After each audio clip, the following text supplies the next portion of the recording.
Olá, vamos trabalhar nessa aula de Direito Constitucional os direitos e garantias fundamentais. Direitos e garantias fundamentais que são o título 2, é o nome, vou ser redundante aqui, tá? É o título do título 2, é o nome do título 2 da Constituição. A gente sabe que a Constituição ela é dividida em títulos, certo? Títulos, dentro dos títulos podem ter os capítulos, e os capítulos vão ter as seções, e assim a gente tem as subdivisões. Mas os títulos, que são os grandes, né?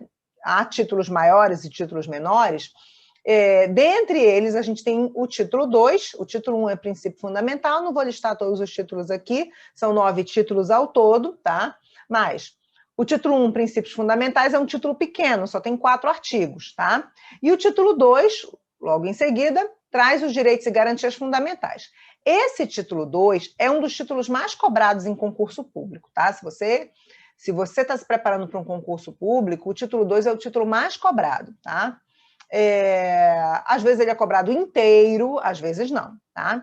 Por que a gente diz inteiro ou não? Porque esse título 2, ele é subdividido em capítulos, certo? A gente tem, na verdade, o título 2 trazendo o artigo 5º, o capítulo 1, direitos e deveres individuais e coletivos, que é, digamos, o capítulo mais conhecido, pelo menos, se não o mais cobrado, mas sim também o mais cobrado, mas o mais conhecido.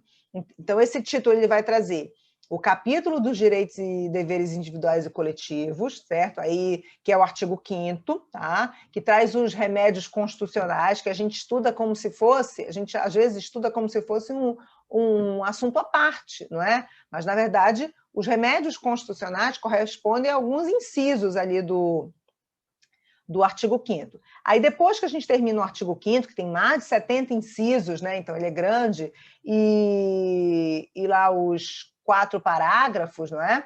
A gente tem os direitos sociais, que são o capítulo 2 da Constituição. Os direitos sociais, eles vão trazer, primeiro, direitos sociais gerais, e a gente vai fazer a apresentação dos direitos sociais. Hoje eu vou falar já um pouquinho com você nessa aula, eu já vou falar um pouquinho para você. E aí a gente tem no artigo 6º ao 11, tá? Eu vou anotar já para você. No artigo 6º ao 11, a gente vai trazer os direitos sociais. O 6º é um anúncio do que são direitos sociais, né? Não só o conceito de direitos sociais, mas também alguns deles, né? Quais são eles, né? Educação, saúde, lazer, moradia, enfim. E a gente tem, a partir do artigo 7º, os direitos sociais do trabalhador, é específico, é o direito social do trabalhador, tá? Aí, na sequência, a gente tem o capítulo 3, que são os direitos de nacionalidade, são 2 artigos, 12 e 13, que a gente vai saber quem é o brasileiro nato, quem é o brasileiro naturalizado, quem é o português equiparado, enfim, casos de perda de nacionalidade, de aquisição de nacionalidade, tanto originária quanto derivada. E, na sequência, a gente tem mais 2 capítulos, que são 2 capítulos muito associados, né? São os direitos políticos e os partidos políticos. Direito político, capítulo 4, partido político, capítulo 5. Direito político, artigos 14 ao 16, e aí a gente vê capacidade ativa, meu direito de votar, participar de plebiscito, referendo, iniciativa popular, enfim, e capacidade ativa, né, e capacidade passiva, que é o direito de me candidatar a cargo público eletivo. Então, a gente sabe ali quem pode votar e quem pode ser votado, a gente sabe ali quando a pessoa não pode ser votada, tá? Quando ela é inelegível, inelegibilidade, tanto a absoluta quanto a relativa. A gente vai ver também casos de perda ou suspensão dos direitos políticos. A gente vai ver que não pode cassar direito político, mas pode ter perda ou suspensão dos direitos políticos. Então, a gente tem a lista ali de alguns temas dos direitos e garantias fundamentais quanto a direitos políticos. Mas, na sequência, a gente vai ter partido político, que, na verdade, é uma consequência dos direitos políticos. Só existe a previsão de um partido político, certo? Porque a gente tem o tema direitos políticos. Então, é o artigo 17, é o último artigo do título 2, não é? Que aí a gente vai ver regras básicas de criação e funcionamento de partido político. Então, quando você fala, né, voltando aqui para o título 2, Título 2, Direitos e Garantias Fundamentais, estruturalmente na Constituição, os direitos e garantias fundamentais, ele corresponde a uma divisão em 5 capítulos. Capítulo 1, Direitos e Deveres Individuais e Coletivos. Capítulo 2, Direitos Sociais. 3, Nacionalidade. 4, Partidos Políticos. E 5, 4, Direitos Políticos e 5, Partidos Políticos. Na estruturação da Constituição, o título 2 corresponde a esses capítulos.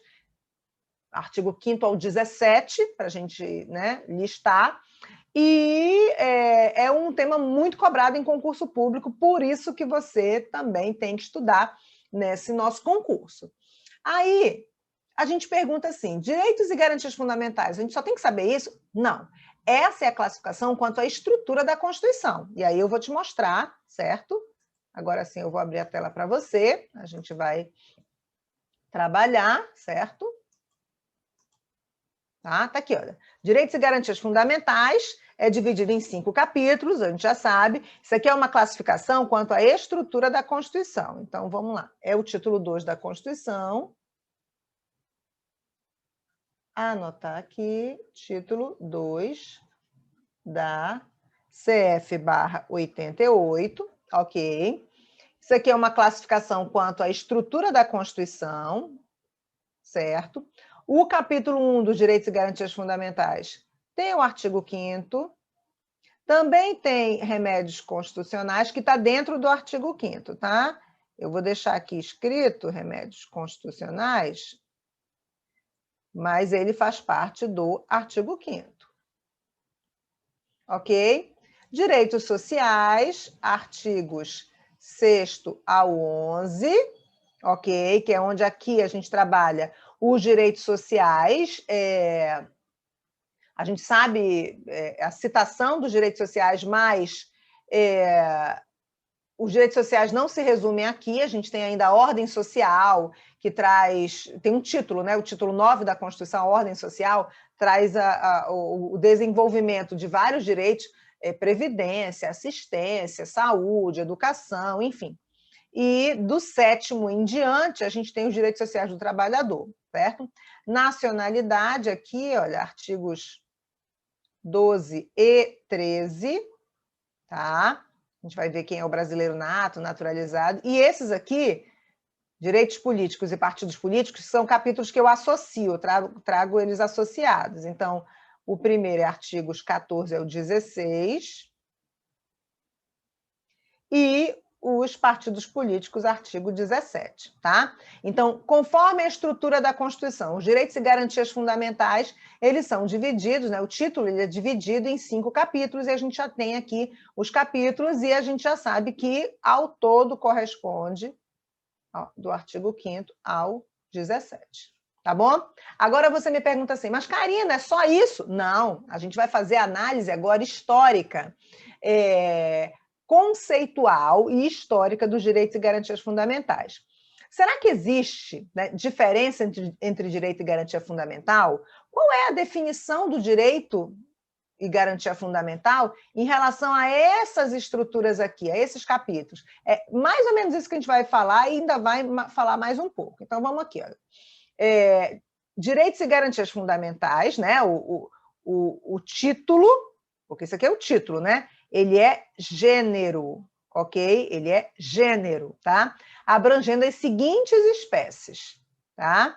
Direitos individuais, direitos coletivos, direitos sociais, direitos nacionais e direitos políticos. Então, quando a gente volta aqui no texto, quando a gente olha aqui, direito e garantia fundamental, o nome do título, isso aqui é o gênero, ok? Isso aqui é o gênero. Quando a gente vem para cá, essas estruturas, isso aqui são as espécies. Ok? Então, direito individual. Quando a gente diz aqui, direitos e deveres individuais, é direito e garantia fundamental? É. Direitos coletivos, é direito e garantia fundamental? É. Quando a gente diz aqui, direitos sociais, é direito e garantia fundamental? Também. E os políticos? Também. E os de nacionalidade? Também. E não só esses, tá? Vamos passar aqui, olha. Eu coloco para você aqui, olha, direitos individuais, eu coloco coletivo, eu coloco difuso, eu coloco social, eu coloco nacional e o político. Deixa eu tentar conceituar aqui cada um para você. O direito individual é o direito de cada indivíduo, né? É o direito que pode ser individualizado. Vou colocar, por exemplo, aqui o direito de propriedade. Você está usando um relógio agora? Estou perguntando aqui como um exemplo, tá? O direito de propriedade. O seu relógio ou a sua caneta, certo? É um direito de propriedade. A gente consegue individualizar esse direito, tá? Mas, Karina, só esse? Não. O direito à vida ele pode ser também individualizado, certo? Enfim. Agora, quando você fala do direito coletivo, enquanto que o direito individual é o direito que a gente consegue individualizar, o direito coletivo a gente também consegue individualizar, mas a gente reconhece que ele é de um grupo. Então, direitos coletivos, eu posso colocar também a propriedade, mas não a do teu relógio, a não ser que tu tenha comprado o relógio junto com o teu irmão, com a tua irmã, e aí vocês, né, dividem. Né? Eu já fiz isso com a minha irmã, a gente comprou uma coisa juntas, que a gente não tinha dinheiro para comprar cada uma sozinha, e a gente usava, né, tipo, segunda, quarta e sexta, uma usava, terça, quinta e sábado, a outra usava, domingo o objeto descansava. Né? Estou brincando aqui, mas a gente já fez isso. A gente costuma, às vezes, fazer. Mas eu vou colocar um exemplo clássico, condomínio. Se você mora num apartamento, o corredor não é seu, o corredor é condomínio, é domínio comum, é propriedade comum, certo? O elevador, o corredor, a entrada do prédio, se tem play, né? O play do prédio, enfim. O acesso à garagem, cada vaga pode ter o seu dono, mas o acesso à garagem é de todo mundo, ok? Então, a propriedade é um direito coletivo, é um exemplo de direito coletivo bem fácil da gente trabalhar. Agora, olha aqui, direito difuso. Presta atenção na diferença do direito. Eu estou colocando aqui cada um sem colocar o nome, né? Nem coloquei o nome. Deixa eu colocar aqui por dentro. Individual, coletivo. Agora vamos falar do direito difuso, tá? O direito difuso é um tipo de direito coletivo que a gente não consegue contabilizar e individualizar seus titulares. Enquanto que a propriedade eu consigo, por exemplo, o condomínio onde o João mora. São 10 apartamentos, 5 andares, 2 apartamentos por andar, 10 apartamentos. Eu consigo contar quem são os titulares e individualizar. Dona Maria, Dona Joana, o seu Pedro, certo? O seu Antônio, pai do João. Enfim, eu consigo contar. Então, o direito de propriedade, ele pode ser visto como individual, como coletivo, e eu consigo contabilizar. Mas o direito difuso, que eu estou anotando aqui, o exemplo clássico de direito difuso é o direito ao meio ambiente. O direito ao meio ambiente é um direito difuso. Você não consegue contabilizar os titulares. Quando o artigo 225 da Constituição diz assim: o meio ambiente ecologicamente equilibrado é essencial à sadia qualidade de vida humana, direito das presentes e futuras gerações. É isso que diz o texto do artigo 225. Se quiser olhar, pode pausar o vídeo aí e dar uma olhadinha na sua Constituição. É o caput do 225. Ora, esse direito, ele é um direito coletivo, mas não é um direito coletivo na classificação do coletivo, é um direito coletivo que você não consegue individualizar, contabilizar quem são os titulares, certo? O meio ambiente ecologicamente equilibrado é direito só daqueles que moram naquele ecossistema? Não. Uma pessoa que mora em outro país tem direito ao meio ambiente ecologicamente equilibrado. Uma pessoa que ainda vai nascer, certo? A gente pode considerar, apesar dela não ter personalidade jurídica, apesar dela não ser uma pessoa ainda, a gente não sabe nem se a pessoa vai nascer, mas o meio ambiente ecologicamente equilibrado é direito das presentes e futuras gerações. Entendeu a noção?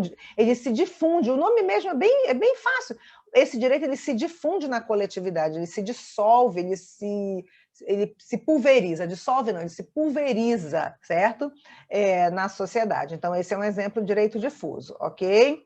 Vamos lá. Aí eu diria assim, mas, Karina, o meio ambiente não está dentro do artigo 5º ao 17. Você citou o artigo 225. Por que eu vou estudar isso agora? Calma, Calma que a gente vai chegar lá, tá? Não tem direito e garantia fundamental só no título 2. Estou dando um spoiler aqui para você, tá? A gente já chega lá, nessa aula. Vamos lá, direitos sociais, tá? O direito social é um tipo de direito onde o Estado precisa interferir nas relações sociais, econômicas e culturais para proteger os grupos menos favorecidos. Então, eu vou colocar aqui o direito à saúde, o direito à assistência, ok? O direito à previdência. Poderia colocar educação, poderia colocar vários aqui, né? Cultura, isso aqui é um direito social, certo? Inclusive, o direito ao trabalho, não anotei aqui, mas o direito ao trabalho, ou seja, tem vários direitos aqui citados na Constituição e o direito ao trabalho desenvolvido no artigo 7º ao 11, certo? Que são direitos sociais, certo? É toda vez que o Estado declara um direito e precisa garantir, protegendo o grupo menos favorecido, a gente está falando de um direito social, ok? Aí, os outros dois aqui, últimos, né? Que eu estou falando todos esses aqui, né? Que a gente ticou aqui em cima. É mais fácil, né? O direito de nacionalidade, certo? Eu vou colocar aqui a naturalização, o direito de naturalização, conforme a Constituição, é óbvio, tá?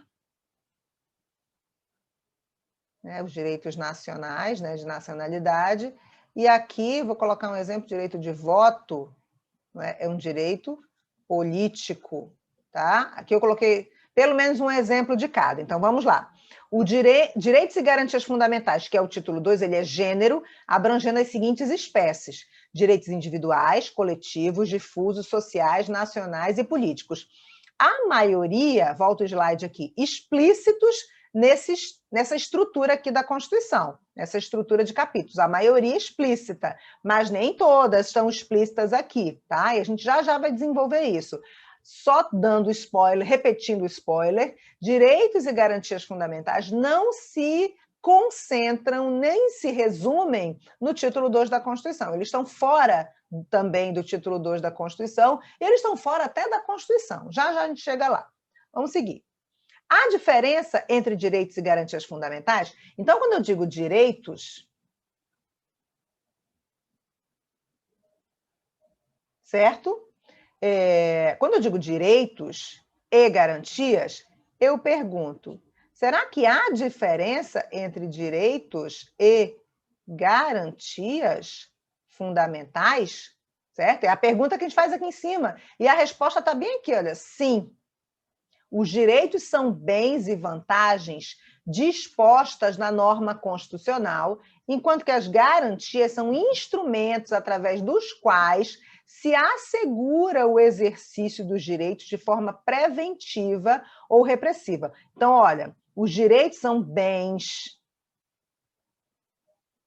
e vantagens dispostas na Constituição, apresentadas na Constituição, enquanto que as garantias são os instrumentos para que a gente possa exercer esses direitos, para assegurar, que assegura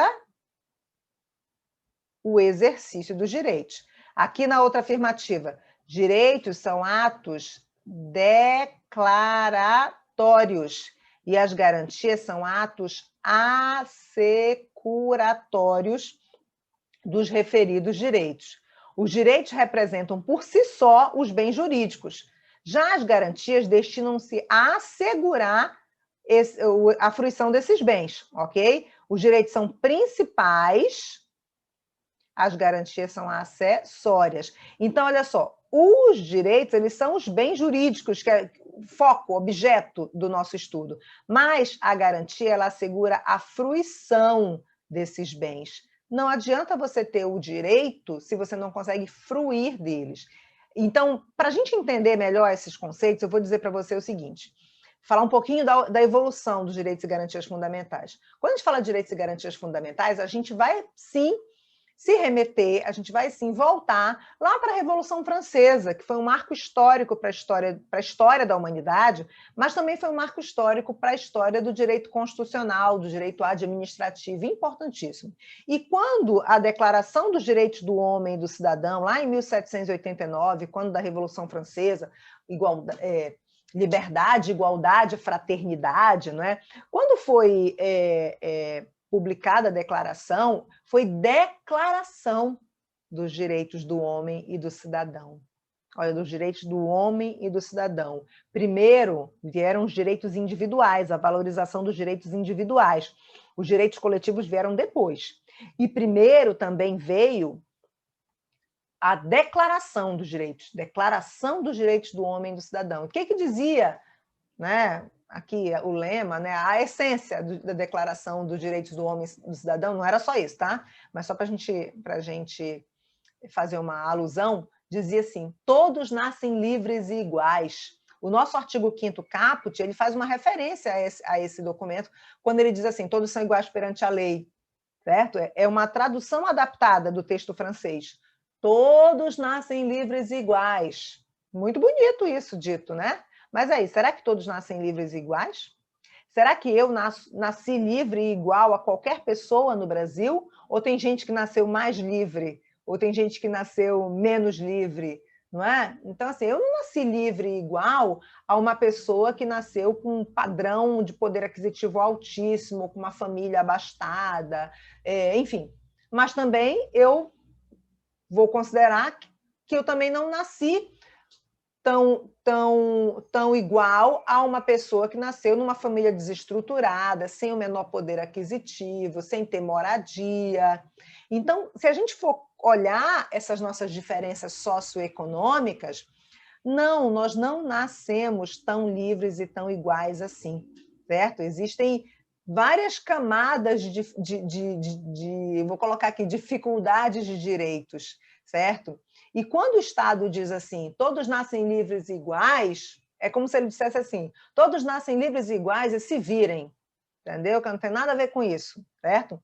Não estou criticando o documento francês, mas eu estou mostrando para você que a visão na época era uma visão de que bastava declarar os direitos. E essa visão do final do século XVIII, né, 1789, final do século XVIII, ela foi superada já no século XIX. Então, quando a gente fala aqui de direito, direito é declaratório, direito é o primeiro termo, ele é o principal, ele é aquele que veio originando esse movimento constitucional, mas ele não foi suficiente. E quando chegou no século XIX, a gente teve, através dos movimentos sociais operários, lá do auge da Revolução Industrial, já pós-Revolução Francesa, né? Então, quando a gente teve aquele estopim ali, aquela crise máxima do operariado explorado, quem era o operário na época ali dos movimentos sociais na Europa, certo? Quem era esse operário? Era o descendente do nobre da época feudal? Não, esse operário era o descendente do camponês, entendeu? Era eu. Era alguém que tem menos poder aquisitivo que eu, certo? É alguém que tem um poder aquisitivo igual, é alguém que tem um poder aquisitivo um pouquinho acima do que o meu, certo? Mas não era estou colocando aqui para os dias atuais, né? Mas não era o indivíduo que nasce, né, com um grande patrimônio já, com herança, com a empresa do papai, entendeu? Não estou criticando, certo? Mas que há diferença, não é? Então, quando você fala da garantia, que ela só surgiu, essa noção de que o Estado precisaria garantir, ela só surgiu quando a gente tem os movimentos operários ali, certo? E aí o Estado passou não só a declarar, mas também a garantir. Então, quando a gente fala de direitos e garantias, agora no século XXI, que nós estamos no século XXI, o Estado vai declarar o direito, mas ele também vai assegurar. O Estado vai dizer que eu tenho liberdade de locomoção, mas ele vai garantir através do habeas corpus. Ele vai dizer que todo mundo tem direito à educação, mas ele vai promover a escola pública. Ele vai dizer que todo mundo tem saúde, mas ele vai manter o SUS. Ele vai dizer que todo mundo tem direito à previdência, mas ele vai fazer a previdência do INSS porque eu não tenho dinheiro para pagar uma previdência privada, ok? Então, o direito declara e a garantia assegura. E hoje ambos andam juntos. E eu ainda digo para você o seguinte, há direitos até hoje, século XXI, que não têm a garantia. Exemplo, Karina, greve do servidor público, está previsto lá no artigo 37. Garantia, não tem ainda. A lei que regulamenta a greve do servidor público não existe ainda, ok? Vamos lá. Os direitos e garantias fundamentais estão apenas no título 2 da Constituição? Não, certo? Os direitos e garantias fundamentais não se limitam ao título 2 da Constituição de 88. O artigo 5º, parágrafo 2º da Constituição Federal, declara expressamente, se você quiser pausar o vídeo e olhar a sua Constituição, pode, mas a gente tem o texto aqui, expressamente que, abre aspas, os direitos e garantias expressos na Constituição, tá? Nesta Constituição, tá? Eu só adaptei aqui. Expresso no texto constitucional, não excluem outros, certo? Direitos e garantias decorrentes de quê? Do regime que o Brasil adota, dos princípios que a República Federativa do Brasil adota, tá aqui, ó, por ela adotados, ou decorrentes de tratados internacionais nos quais a República Federativa do Brasil faça parte. O que a gente conclui aqui? Que não tem direito e garantia fundamental só no artigo 5º da Constituição. Olha só o que o texto diz. Os direitos e garantias fundamentais expressos lá na Constituição, tá? Nesta Constituição. Então, a Constituição, logo no artigo 5º, parágrafo 2º, ela reconhece que existe direito e garantia fundamental dentro do título 2, mas fora também do título 2. Ele coloca nessa Constituição. A gente tem direito e garantia fundamental quando a gente fala de meio ambiente, a gente tem direito e garantia fundamental quando a gente fala, por exemplo, de moradia, de reforma agrária, lá no título da ordem econômica, quando a gente fala de política urbana, quando a gente fala, por exemplo, na organização do Estado, dizendo que ninguém pode perseguir igrejas, constrangê-las ou manter com elas relação de dependência ou aliança. O Estado não pode, não é? Então, tem direito e garantia fundamental dentro do título 2 da Constituição? Tem, mas tem direito e garantia fundamental fora do título 2. E tem direito e garantia fundamental fora da Constituição? Sim, certo? A gente tem toda legislação que traga a proteção de direitos e garantias fundamentais está falando de direitos e garantias fundamentais, está falando de um direito constitucional. Quando a gente fala, por exemplo, dos direitos trabalhistas, a legislação trabalhista protege os direitos fundamentais. Quando a gente diz, por exemplo, no Código Civil, os direitos da pessoa, o direito ao nome, certo? O direito à imagem, a gente está falando de direito fundamental. E mais, os direitos e garantias fundamentais podem também vir em tratados internacionais no quais a República Federativa do Brasil faça parte. O regime, que é o nosso regime democrático, os princípios, por exemplo, o princípio da dignidade da pessoa humana é um direito e garantia fundamental, é um princípio assegurado na Constituição brasileira e representa um direito e garantia fundamental. E os tratados internacionais que a República Federativa do Brasil faça parte, ok? Então, a gente já sabe que, aí a gente vai anotar, o rol de direitos e garantias fundamentais é exemplificativo na CF/88. É sugestivo, não é exaustivo. Não é exaustivo. Isso cai em prova, tá? Não é exaustivo, não é taxativo na Constituição. Ok, entendemos isso aqui? Então, só avançar um pouquinho mais. Os direitos e garantias fundamentais estão apenas no título 2 da Constituição? Não, não é? Tal dispositivo constitucional expande os direitos e garantias fundamentais, já falamos, é só para a gente concluir, para outros dispositivos da Constituição Federal e também para além do texto constitucional, tomando o elenco dos direitos e garantias, tornando o elenco dos direitos e garantias fundamentais previsto na Constituição apenas um rol exemplificativo, ok? Então, podemos concluir que os tratados internacionais também podem, né, disciplinar direitos e garantias fundamentais? Sim, desde que disciplinem direitos e garantias, né, decorrentes dos princípios constitucionais, e a República Federativa do Brasil faça parte desse tratado. Exemplo, Pacto Internacional dos Direitos Civis e Políticos, que é o Pacto de São José da Costa Rica, e a Convenção Americana sobre os Direitos Humanos, né, tá aqui, o Pacto de São José da Costa Rica. Ok. Aí, o que eu vou fazer com você? Eu vou dar um pause aqui no nosso vídeo, tá? A gente fecha esse vídeo aqui, concluindo que os direitos e garantias fundamentais, eles não se esgotam, deixa eu fechar aqui para você, eles não se esgotam nem no título 2 da Constituição e nem no texto constitucional como um todo, ele é um rol exemplificativo. E no próximo bloco, ainda nesse assunto, a gente vai discorrer sobre mais detalhes sobre os direitos e garantias fundamentais, começando pelas características dele, tá bom? Clica no próximo vídeo.